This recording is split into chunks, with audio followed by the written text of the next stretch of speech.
Kita melihat keadaan market crypto kita hari ini, guys. Ya, ini koin listing saya, koin favorit saya masih sangat merah, dan Bitcoin yang kemarin kelihatannya bullish tetapi akhirnya mental di resisten $38.000 gitu ya.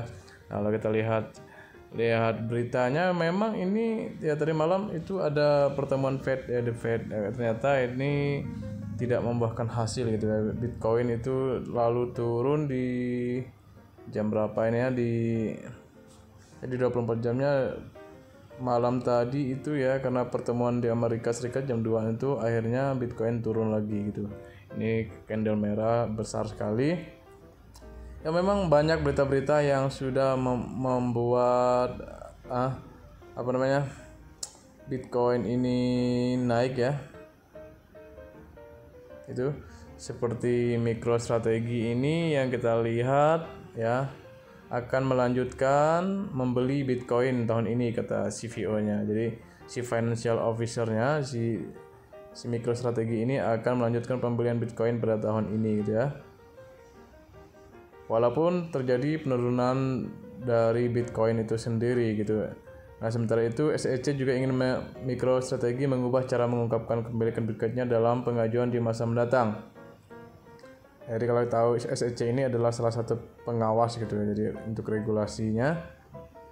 Nah, ini menurut CFO-nya MicroStrategy dalam sebuah wawancara dengan Wall Street Journal, Lee mengatakan tidak jelas apakah perusahaan akan membeli lebih banyak Bitcoin daripada tahun lalu, tapi akan terus membeli pada tanggal 29 Desember kemarin gitu. Dan bahkan ya dari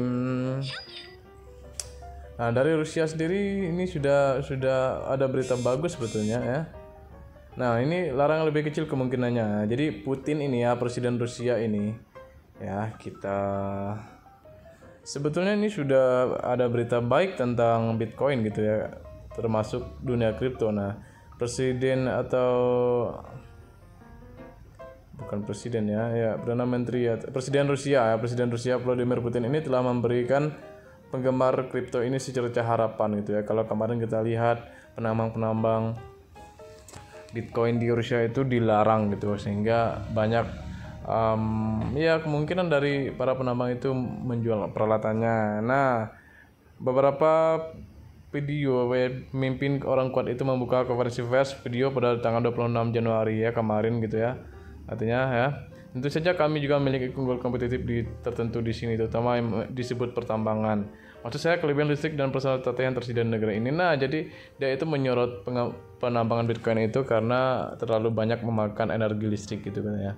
Nah, di sana itu mahal sekali listriknya gitu. Jadi dia menambahkan lagi, kemungkinan besar Rusia ini tidak akan melakukan pelarangan untuk cryptocurrency, tetapi mereka lebih mengusulkan untuk regulasinya gitu ya.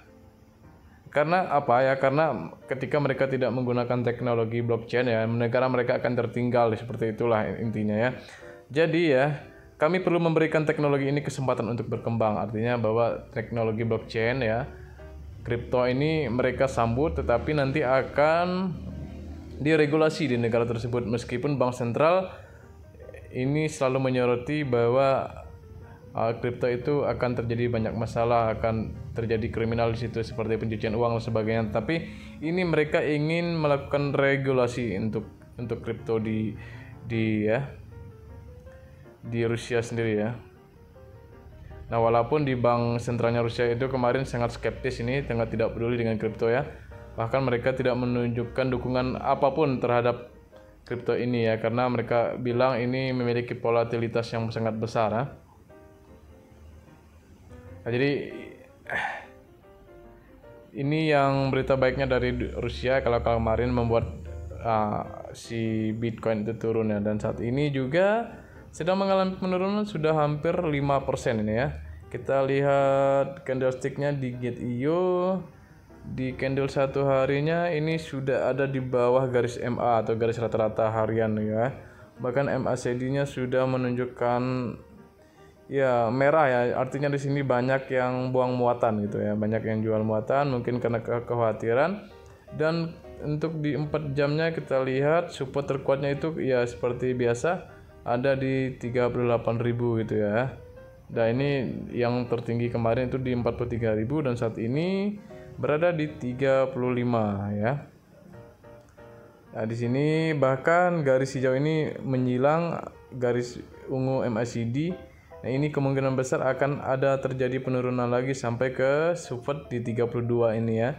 Itu karena ini sudah di bawah garis MA semua. Secara teknikal seperti itu ya. Jadi tapi ini juga belum tentu bisa balik sampai ke 32 ya, karena ini adalah pendapat saya. Tapi kalau melihat volume harian memang ya ada tekanan dari investor beli gitu ya. Merahnya udah semakin kecil, MACD merahnya, dan akan menuju ke atas kalau hijau.